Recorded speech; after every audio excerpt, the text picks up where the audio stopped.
Capítulo de número 2, o apóstolo Paulo ele vai continuar exercendo em si a defesa do seu apostolado e do evangelho. Os inimigos ainda são os mesmos, os judaizantes. O propósito deles também é o mesmo, ou seja, perverter o evangelho e perturbar a igreja. Paulo agora vai dar continuidade em tudo aquilo que outrora estava sendo exercido por ele. É interessante que essa carta, Paulo, ele não escreve como escreveu as outras. Nós vamos ver que quando Paulo escreve outras cartas, ele sai agradecendo, dando graças, agradecendo aquele povo ou aquela igreja. Mas aos Gálatas, ele escreve já falando do problema, daquilo que outrora estava acontecendo, daquilo que outrora eles estavam vivendo. E é interessante isso, pois nós vamos ver que o capítulo de número 1, Paulo ele vai defender o seu apostolado, ele vai defender o evangelho, ele vai falar sobre o evangelho, ele também vai trazer diante de nós algo glorioso, expondo os falsos profetas e trazendo a maldição divina sobre eles. Então, Paulo agora vai iniciar um contexto de viagens, e o versículo 1, ele carrega consigo algo que nos traz uma informação, em que ele vai dizer: então 14 anos depois eu subi outra vez a Jerusalém com Barnabé, levando também Tito comigo. Depois de 14 anos, Paulo agora vai subir para Jerusalém, a quem outrora ele vai levar Barnabé e Tito com ele. E agora o capítulo de número 2, ele vai começar a defender uma outra causa do evangelho. E qual é a causa? Ele vai defender aquilo que outrora ele estava pregando. Ele vai defender aquilo que ele estava trazendo no contexto da sua carta, a liberdade cristã. O capítulo de número 2 está fundamentado nisso. Na verdade, o capítulo de número 2 vai trazer diante de nós tanto a liberdade cristã como a justificação pela fé. E aqui nesta noite eu quero trazer para vocês a questão da liberdade cristã. Nós somos livres em Cristo, nós somos libertos em Cristo. O Senhor nos libertou para vivermos uma vida livre para Cristo, para a glória de Cristo e para vivermos para Ele. Agora, os judaizantes em si que estavam perseguindo não somente o apostolado de Paulo, como o evangelho que Paulo pregava, agora eles também vão passar a acusar Paulo de tentar contra os outros apóstolos. Nós vamos ver que ele vai citar Pedro. Pedro, ele prega o mesmo evangelho que Paulo prega, só que os judaizantes vão olhar para eles e vão dizer: Paulo tenta contradizer Pedro, Paulo tenta contra os outros apóstolos. Então eles vão usar desse termo para tentar desequilibrá-los e para tentar forjar diante deles uma briga, uma intriga. Só que Paulo, ele vai ser tão sábio e vai defender com tanta honra, com tanta sabedoria, o evangelho a qual foi dado a ele por Cristo, revelado a ele, como Paulo diz no capítulo 1, que o que Paulo tem não foi dado de homem algum, não foi ensinado por homem algum, mas foi revelado por Jesus Cristo. A acusação desses falsos irmãos, e que o evangelho pregado por Paulo era diferente do evangelho pregado pelos apóstolos de Jerusalém, dos quais Paulo não possuía o aval e com os quais não estava em consonância. John Stott vai até trazer um comentário sobre isso, que ele diz que eles estavam tentando romper a unidade do círculo apostólico ao alegar abertamente que os apóstolos se contradiziam. Então os judaizantes agora, aqueles falsos irmãos, os falsos mestres, eles vão entrar e eles vão de uma maneira tão horrenda tentar colocar o apóstolo Paulo contra os apóstolos de Jerusalém. E quem é os apóstolos de Jerusalém? Um deles é Pedro, outro é Tiago. E é interessante que agora eles vão dizer que Paulo tenta contradizer aquilo que Pedro estava anunciando, aquilo que Pedro estava pregando. Só que Paulo não estava contradizendo, até porque se Paulo prega o evangelho que foi confiado a ele, Pedro também vai pregar a mesma mensagem. Por quê? Porque foi confiado de Cristo para ele. Quem dá o apostolado para Pedro é Cristo. Quem dá o apostolado para Paulo também é Cristo. A mensagem deles é a mesma. É o mesmo evangelho sendo anunciado. É o mesmo evangelho sendo pregado. É o mesmo evangelho que outrora o Senhor confiou a eles. Nós vamos ver no capítulo 1, Paulo mostrou que o seu evangelho vinha de Deus e não dos homens. Agora ele mostra que o seu evangelho não é diferente, mas precisamente o mesmo dos outros apóstolos, a fim de provar que seu evangelho é independente do evangelho dos outros apóstolos. Paulo destacou que fizera apenas uma breve visita a Jerusalém em 14 anos, a fim de provar que o seu evangelho era contudo idêntico ao evangelho deles. O apóstolo agora diz que ao fazer a devida visita a Jerusalém, o seu evangelho fora adoçado e aprovado pelos demais. E nós vamos compreender algo. Quando Paulo agora vai viajar para Jerusalém, faz esta visita após 14 anos a Jerusalém, é simplesmente por uma coisa: para confirmar o que ele está pregando é a mesma mensagem que Pedro também está pregando, que os pais da igreja também estão pregando. E isso é interessante, irmãos. Por quê? Porque eu quero que você entenda: a igreja tem apenas uma mensagem. A igreja tem somente uma mensagem. O que faz com que isso seja a igreja e que nós nos tornamos membros da igreja é a mensagem do evangelho de Cristo sobre as nossas vidas. Então eu quero que vocês entendam algo aqui nessa noite. Não há outra mensagem, não há uma mensagem inventada, não há uma mensagem dada por homens.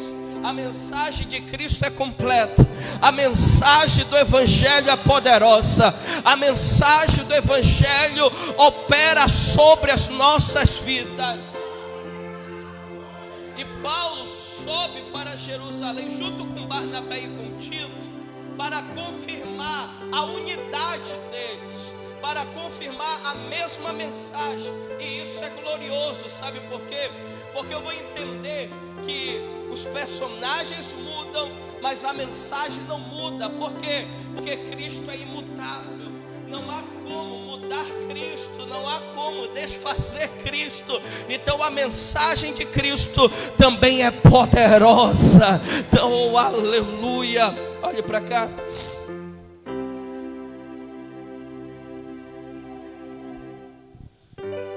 É interessante que alguns comentaristas, como Eusébio, diz que Paulo explicou no capítulo 1 sua independência dos outros apóstolos. Agora no capítulo 2 ele vai destacar sua independência com respeito aos apóstolos. O texto em tela é uma resposta a esses críticos de plantão. Aqui há 5 pontos que nós vamos destacar essa noite, em que nós vamos falar sobre o evangelho pregado aos gentios, sobre o evangelho que é dado a eles. Eu quero que você acompanhe o versículo 2 comigo, porque nós vamos entrar agora sobre o Evangelho de Paulo. E o propósito da viagem era reafirmar a essência do Evangelho pregado por Paulo entre os gentios. E aqui nós vamos destacar agora 5 pontos. O primeiro é: o Evangelho pregado aos gentios é o mesmo pregado aos judeus. Lê comigo o versículo 2. E subi por causa de uma, e comuniquei-lhes o evangelho que prego entre os gentios, porém particularmente aos que eram de reputação, a fim de eu não correr ou de não ter corrido em vão. Então Paulo agora, ele vai trazer o evangelho pregado aos gentios e dizer que é o mesmo pregado aos judeus. Ele vai dizer: e lhe expus o evangelho que prego entre os gentios. Então, o que Paulo agora está anunciando a eles é o mesmo evangelho que outrora ele anunciou aos gentios. Mas por que toda esta briga? E nós vamos entender, porque nós vamos ver que eles vão contra a mensagem que Paulo prega, porque Paulo vai pregar o evangelho dizendo: somos salvos mediante a fé em Cristo Jesus. E isso é um dom de Deus, que não é conquistado por obras, para que o homem não se glorie. Agora, nós vamos ver que a tese de Paulo, que não havia conflito entre o evangelho da circuncisão e o evangelho da incircuncisão, entre o evangelho pregado entre os judeus e o evangelho pregado entre os gentios, entre o evangelho pregado pelos apóstolos de Jerusalém e o evangelho pregado por ele. A mensagem que Paulo pregou aos crentes da Galácia foi: tomai, pois, irmãos, conhecimento de que se vós anuncia a remissão de pecados por intermédio deste, e por meio dele todo o que crê é justificado, e todas as coisas das quais vós não puderdes ser justificados pela lei de Moisés. Então a mensagem de Paulo é: mediante a fé de vocês são justificados. Só que o que Paulo vem trazer diante deles é que a mensagem pregada para os judeus é a mesma mensagem pregada para os gentios. Só que eles vão entrar em um conflito, porque eles vão dizer: o que Paulo prega é diferente do que Pedro prega. O que Paulo prega é diferente daquilo que os apóstolos de Jerusalém pregam. E era mentira. Por quê? Porque agora Pedro recebe uma missão. Pedro recebe o ministério. Qual? Ele recebeu o ministério de pregar para os judeus. É a mesma mensagem, só que ele prega de uma maneira diferente. Paulo vai pregar de outra maneira, a qual ele vai dizer: a mesma mensagem eu prego para os gentios. E isso é interessante, porque nós vamos ver que a mensagem de Paulo é uma mensagem tão poderosa, porque ele vai dizer assim, ó: tomai, pois, irmãos, conhecimento de que se vos anuncia remissão de pecados por intermédio deste. Ele está falando de quem? Ele está falando de quem? De Cristo. De Cristo. Então ele está dizendo: se tem alguém que perdoa pecado, é Cristo. Se tem alguém que nos tira do pecado, é Cristo. Se tem alguém que nos tira, oh aleluia. E ele vai continuar dizendo: remissão de pecados por intermédio dele, e por meio dele todo o que crê é justificado de todas as coisas.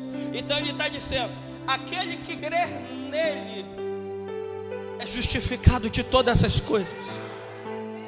E ele vai entrar com a mensagem de uma forma tão gloriosa, e ele vai dizer isso lá em Atos 13, 38 e 39. Você acompanha em casa, eu não quero demorar devido à ceia. Só existe um evangelho. Um evangelho diferente seria outro evangelho, um falso evangelho. um evangelho que deveria ser anátema.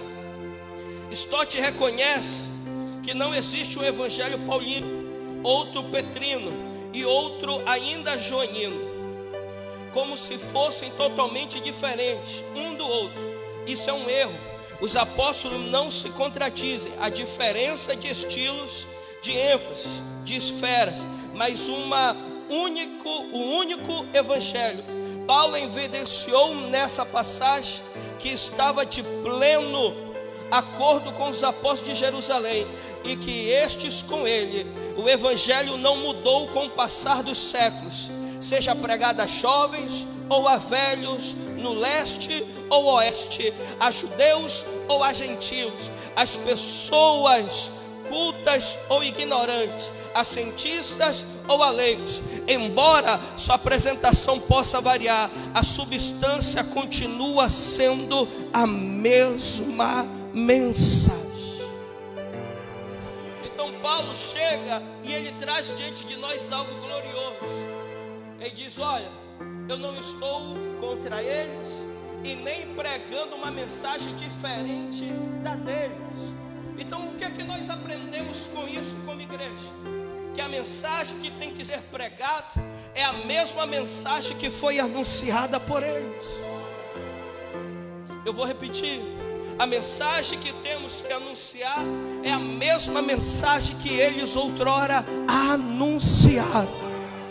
Mesmo que sejamos pentecostais, pregamos de uma maneira diferente, mas a mensagem é a mesma. A mensagem do evangelho não muda. A mesma mensagem que é pregada para adultos também é pregada para jovens. A mesma mensagem que é pregada para o ignorante também é pregado para o erudito. Por quê? Porque não é o pregador que faz a mensagem, é a mensagem que faz o pregador. Não é o pregador que alcança vidas, é a mensagem que alcança as vidas daqueles que estão necessitados. Então a mensagem da igreja é a mensagem do evangelho de Cristo. A mensagem da igreja é a mensagem que foi deixada por Cristo, que foi pregado pelos apóstolos para as nossas vidas. Aleluia. Como se fossem totalmente diferentes um do outro. Isso é um erro. Os apóstolos não se contradizem, a diferença entre estilos. Amém? Vamos ver agora, segundo lugar, o evangelho pregado aos gentios é o evangelho da liberdade. Lê comigo o versículo 3 e versículo 5. Mas nem Tito, que estava comigo sendo grego, foi obrigado a circuncidar-se. Isso por causa da presença dos falsos irmãos, desconhecedores, que secretamente introduziram-se entre nós, para espionar a liberdade que temos em Cristo Jesus, a fim de nos escravizar, aos quais não nos sujeitamos nem por uma hora, a fim de que a verdade do evangelho permanecesse convosco. Então agora Paulo, de uma maneira gloriosa, ele vai defender a liberdade que nós temos em Cristo Jesus. Te trouxe uma introdução, mas onde eu quero estar entrando agora é algo que todos nós devemos aprender e saber como igreja. Por quê? Porque se hoje estamos aqui, estamos por causa da obra de Cristo. A obra de Cristo nos trouxe liberdade. A obra de Cristo nos trouxe libertação. Se você está liberto, não é porque cheguei diante de você e disse: demônio, em nome de Jesus, cai por terra. Se você está liberto, é por causa da obra de Cristo na cruz. Então olha para cá. Vejamos o relato do apóstolo, que ele vai dizer: contudo, nem mesmo Tito, que estava comigo, sendo grego, foi constrangido a circuncidar-se, isto por causa dos falsos irmãos. Então agora Paulo, eles vão sofrer uma pressão. Por quê? Porque no meio deles circulavam falsos irmãos que se entrosavam entre eles para ver se realmente o que Paulo anunciava no meio dos gentios. Então, para os judaizantes, quando Paulo sobe a Jerusalém com Barnabé e vai subir com Tito, que é grego, um gentil, a qual não foi circuncidado, isso para eles era algo que os constrangia e deixava com raiva. Por quê? Porque a mensagem que Paulo anuncia a eles é uma mensagem eficaz. O Tito não precisou se circuncidar para ser salvo por Cristo. Ele só precisou ter fé e foi justificado e salvo. Aleluia. Então olha aqui. A fim de respeitar a nossa liberdade que temos em Cristo Jesus e reduzir-nos à escravidão, aos quais nem ainda por uma hora nós submetemos, para que a verdade do Evangelho permaneça em nós. Tito foi levado por Paulo como um exemplo de que é possível um gentil ser salvo sem ser circuncidado.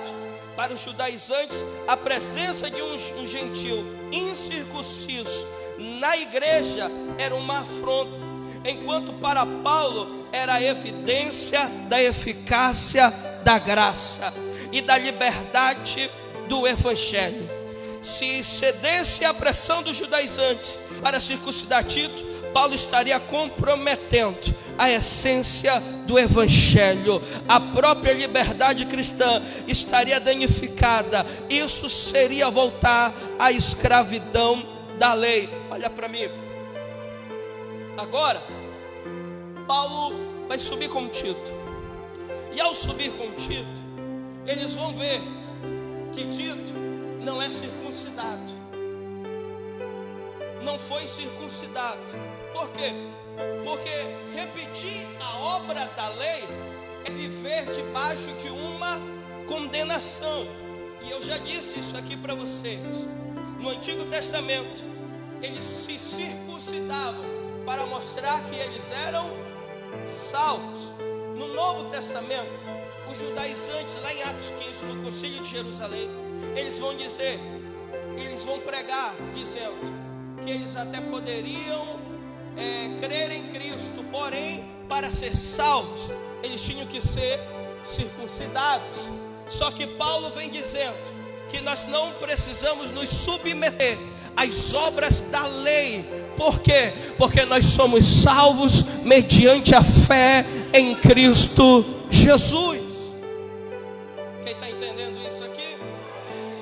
Então agora o que Paulo vai mostrar a eles é que um gentil, um grego, que outrora ouviu a mensagem do Evangelho, ouviu a mensagem de Cristo e foi salvo pela sua fé, não precisou ser circuncidado, não precisou estar debaixo da lei, só precisou crer e ter fé em Cristo Jesus. Eu quero que tu entenda, quando nós somos salvos mediante a fé, nós não precisamos nos submeter à questão da lei para cumprir a obra de Cristo na nossa vida, porque a obra de Cristo em nossa vida, ela é poderosa, ela é eficaz, ela gera vida, ela nos tira do pecado, ela nos tira da mão do maligno, ela nos traz vida e vida com abundância. Oh, aleluia! E uma coisa, eu quero abrir um grande parênteses aqui para a igreja. E no meio desse tumulto que vivemos, com a liderança da nossa nação, alguns são a favor de um, alguns são a favor de outro. E eu tenho observado o posicionamento de certos cristãos, a qual não tem o mesmo conhecimento de quem estuda ou de quem realmente conhece a questão da teologia. Eles sai falando de princípios, sai falando de certas coisas que não convêm, e isso tem chamado a minha atenção. Por quê? Porque o erro não é deles. O erro não é deles? Não. O erro são dos pastores. O erro são dos pastores. E o porquê eu estou dizendo isso? Porque a mensagem de Cristo, ela é eficaz. A mensagem de Cristo, ela é poderosa. E eu vejo pessoas julgando outras pessoas por causa de política. Eu vi pessoas criticando outras pessoas por causa da festa que hoje ocorre no nosso estado, que é algo que acontece por muitos anos. E eu vi certos pregadores dizendo: o povo cego, que acompanha imagens, que acompanha isso, que acompanha aquilo, que adora falsos deuses. Só que eu fui perceber algo quando eu estava meditando e estudando o capítulo de número 2, e eu fui ver que Paulo, ele defende o evangelho de uma maneira tão gloriosa, quanto os falsos ensinadores, quanto os falsos irmãos, quanto os falsos mestres.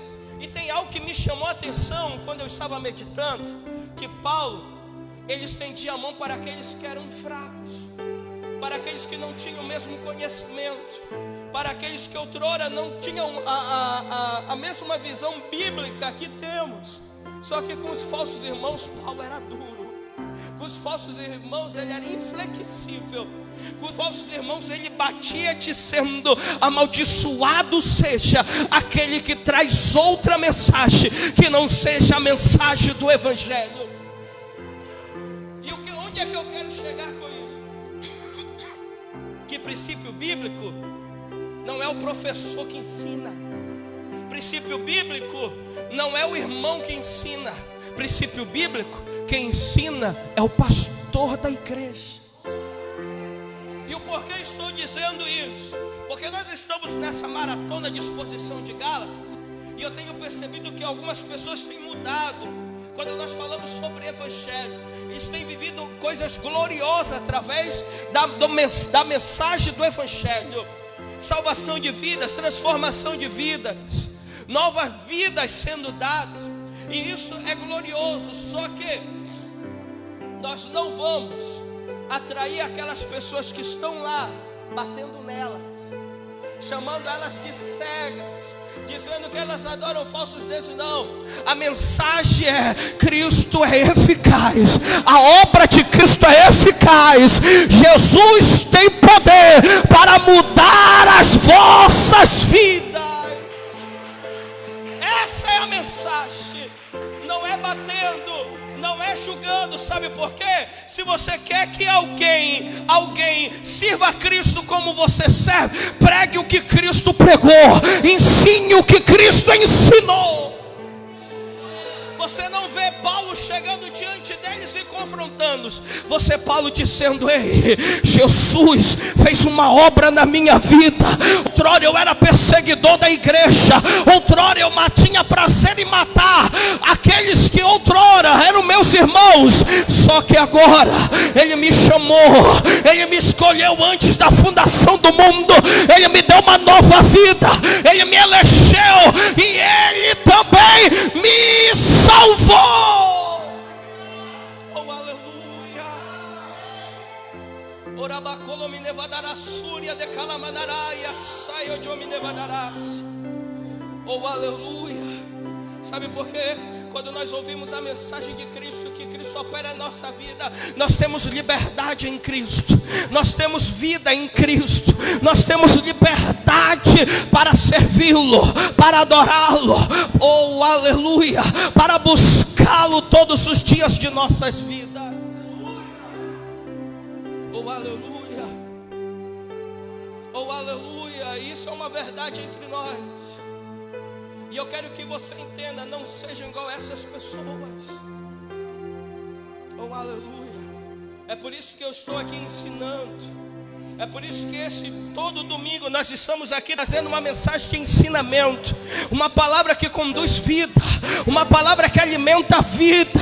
Sabe por quê? Não adianta você chegar diante da pessoa e dizer: olha, tu é cega, tu adora aquilo que é feito de barro. Olha aqui para mim, gente. Ele foi ensinado assim, ele cresceu assim. Tem pessoas que vêm com a cultura assim, que passa de avô, que passa da avó, que passa do pai para o filho. Mas eu quero que tu entenda: se Cristo tem uma obra, a mensagem do Evangelho vai alcançá-los. É a mensagem e não é o nosso achismo, não é aquilo que palpitamos na vida de alguém, porque a mensagem do homem não tem poder para mudar ninguém, mas a mensagem do Evangelho transforma a vida. Oh, aleluia! Guarde isso para você. Olhe para cá. Aleluia. Oh, aleluia.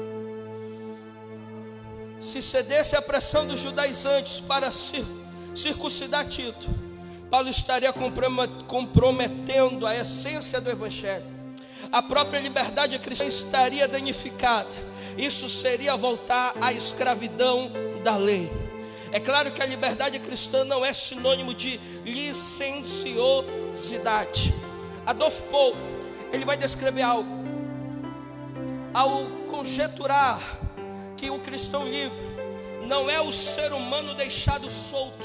Olhe para mim.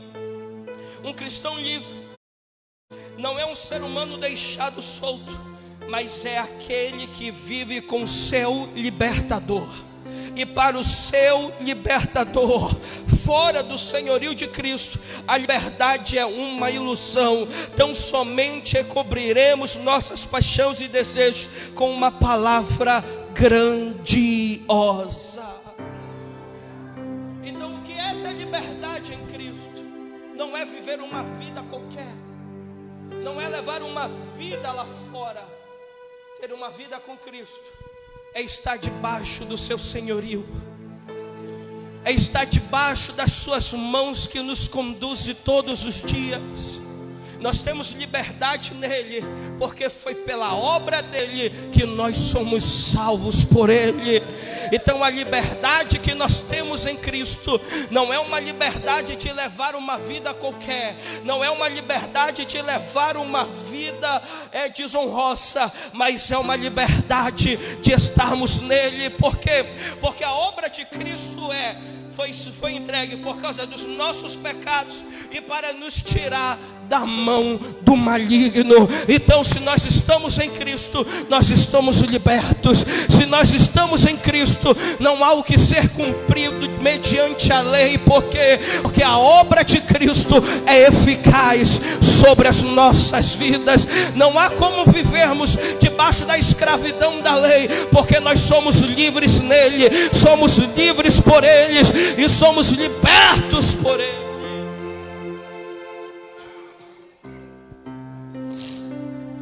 Aleluia, aleluia. Stott vai descrever algo glorioso.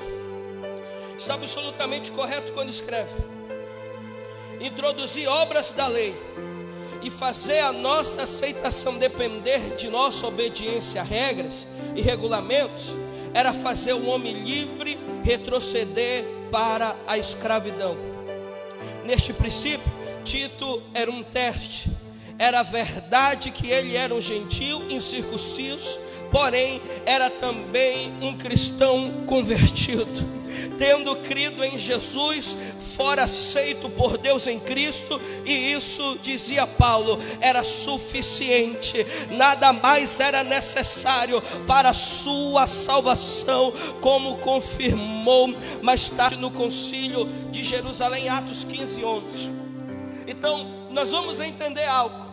Quando Paulo vai levar Tito para Jerusalém, ele não vai para confrontá-los e afrontá-los. Ele vai para mostrar que a obra de Cristo é eficaz em nossas vidas. Porque estava diante de alguém que era incircunciso, era um gentil, e agora ele era um homem salvo pela obra de Cristo. Resumindo, olha aqui para mim. Olha aqui para mim. Não há como o homem cumprir a lei, certo? Sim ou não? Se cumpríssemos a lei, Cristo não teria sido entregue na cruz do Calvário.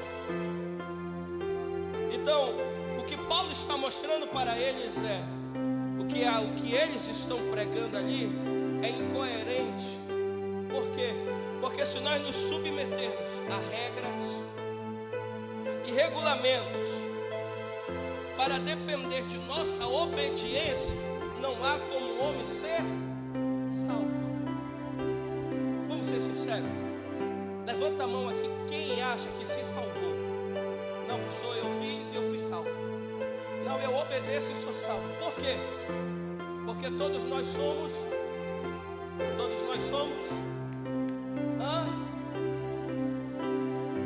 pecadores. Todos nós somos pecadores. Levanta a mão aqui quem não peca.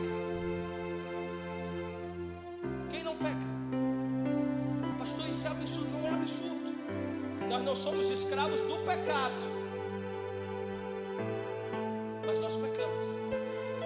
Ser escravo do pecado é ser dominado por ele. Todo dia ter prazer de viver assim. Mas aqueles que cometem pecados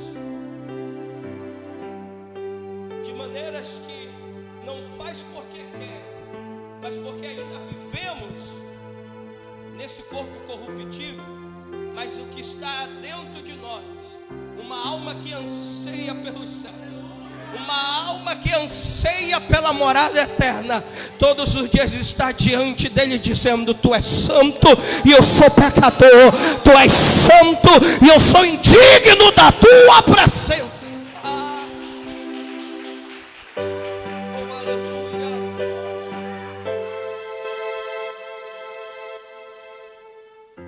Aleluia. Aleluia. Será que vai dar tempo de pregar? Vamos pregar o terceiro.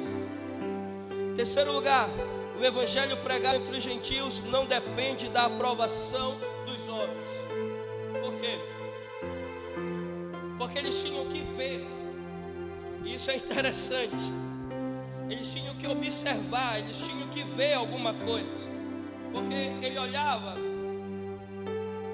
e dizia: ah, tu anda desse jeito, tu te veste desse jeito, então tu és salvo. Mas vamos por Rodrigo. Eu vou olhar para o Rodrigo, vou ver ele vestido de outra maneira, vou ver a sua aparência de outra maneira. Eu vou dizer: então o Rodrigo não é salvo. Eu posso julgar quem é salvo e quem não é salvo pela sua aparência? Porque a circuncisão era uma aparência que eles demonstravam ter de salvação. De salvação. Quem está me entendendo aqui? E quanto àqueles que pareciam ser de maior influência, quais tenham sido outrora, não me interessa. Paulo vai descrever o versículo 6, lê comigo.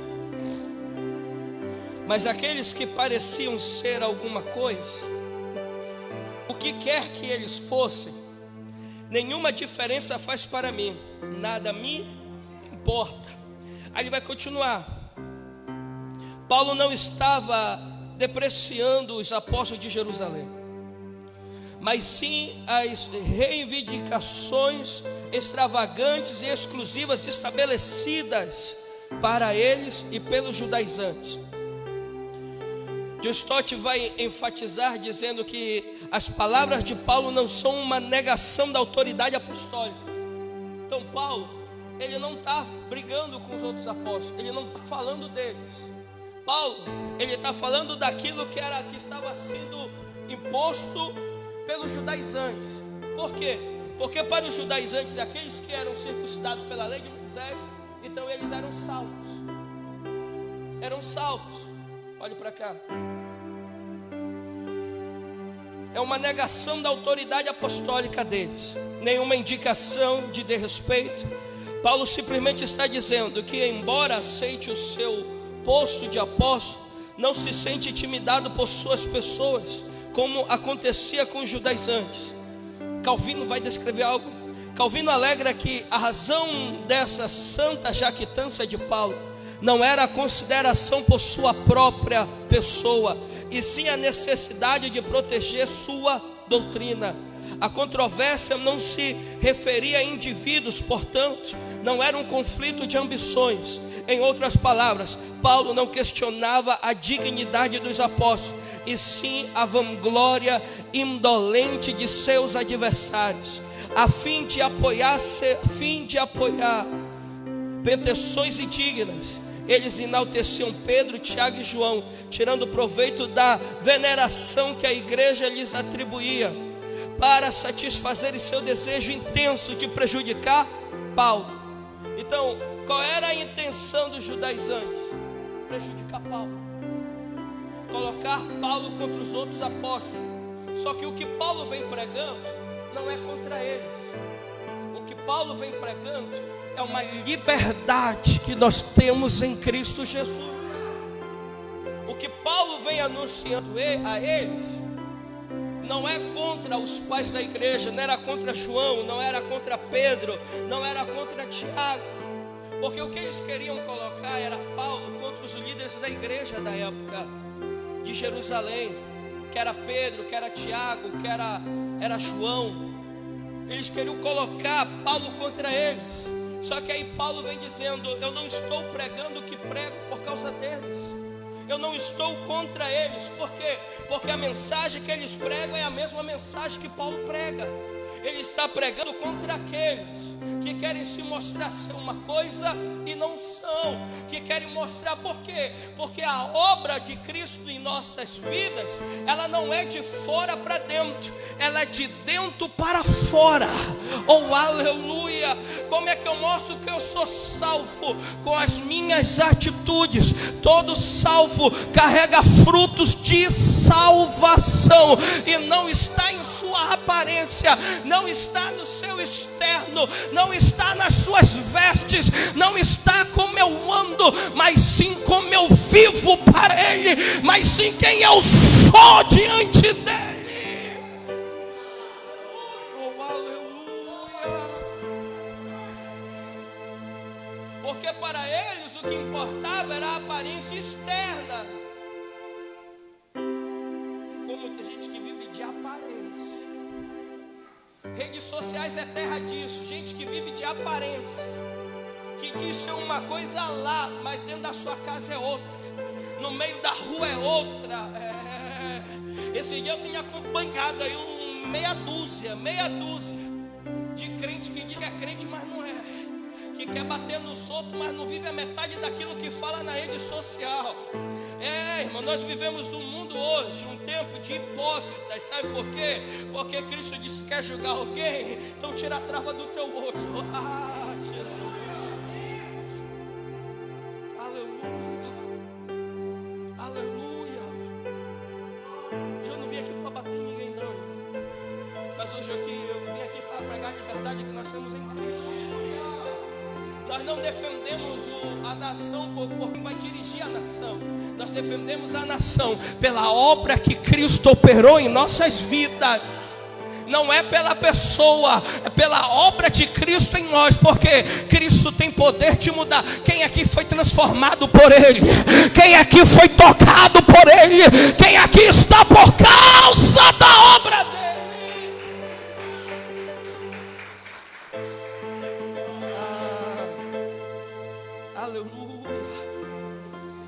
Em quarto lugar, o evangelho pregado entre os gentios não aceita acréscimos. Esses digo que me pareciam ser alguma coisa, nada me acrescentaram. Paulo está declarando que seu evangelho não precisava de revisão, aprovação ou acréscimo. O evangelho de Paulo não era deficiente, como insinuavam os falsos mestres. Os apóstolos de Jerusalém não precisavam acrescentar coisa alguma à pregação de Paulo entre os gentios. O evangelho pregado por Paulo não havia sido criado por ele, nem mesmo tinha recebido dos apóstolos que vieram antes dele, mas fora recebido do próprio Senhor Jesus. Consequentemente, a sua mensagem era verdadeira. A mensagem da nossa liberdade que temos em Cristo Jesus a mensagem completa e imutável em nossas vidas. Eu quero que você entenda aqui, não há o que acrescentar nessa mensagem, porque essa mensagem alcança vidas, salva famílias, restaura casamentos, transforma vidas. É esta mensagem que temos que anunciar para aqueles que necessitam. Não é chegar e confrontá-los e dizer vocês vão para o inferno. Não, não. Tem um Jesus que salva. Tem um Jesus que a sua obra é completa. Tem um Jesus que é poderoso. Oh, aleluia. Se tem alguém aqui que ainda não aceitou Ele, se tem alguém aqui que ainda não se rendeu, a minha mensagem para você é: Jesus pode mudar a tua vida. Jesus pode te tirar do cativeiro, da escravidão deste mundo. Jesus é poderoso. Não estou te oferecendo riqueza, não estou te oferecendo carro, casa. O que eu estou te dizendo que a obra dele é o que nos leva para o céu.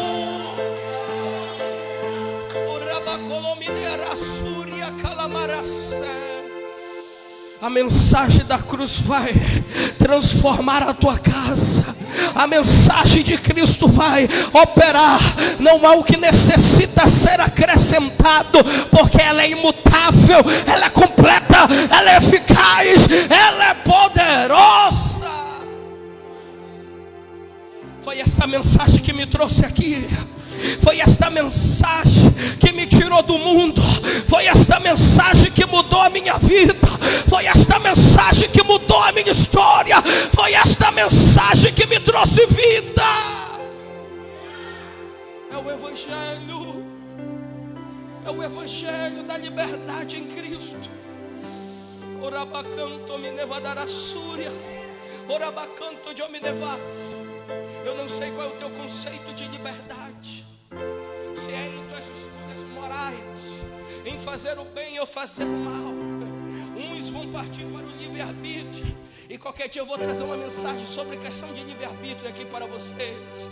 Eu quero que tu entenda uma coisa: Ele é poderoso, Ele é soberano, Ele é glorioso. E eu não sei qual é o teu conceito de liberdade.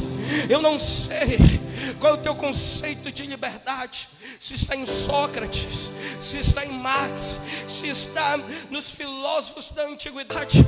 Eu não sei qual é o teu conceito de liberdade, mas o conceito de liberdade, de acordo com a mensagem do Evangelho, é que Ele nos livrou da mão do maligno, que Ele nos tirou do lamaçal de pecado, que Ele nos trouxe vida para aqueles que já estavam condenados, para aqueles que estavam perdidos, para aqueles que estavam mortos. Mas Ele veio, se entregou por nós, ressuscitou ao terceiro dia e nos deu a chave da vitória.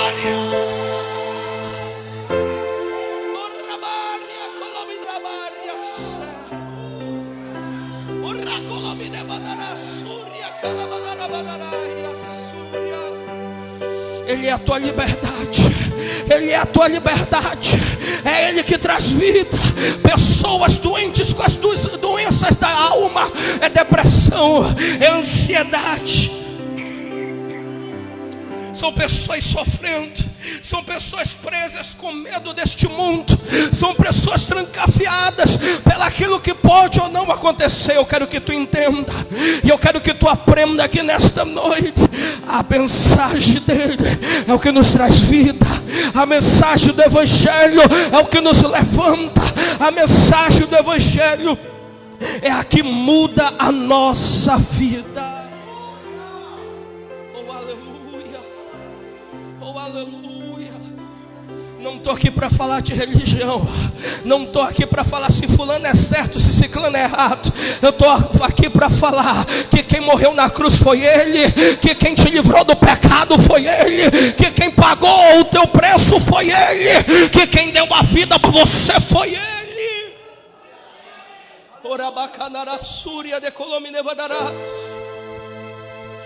Foi Ele, foi Ele. E eu quero que você entenda uma coisa, igreja: descansa no Senhor,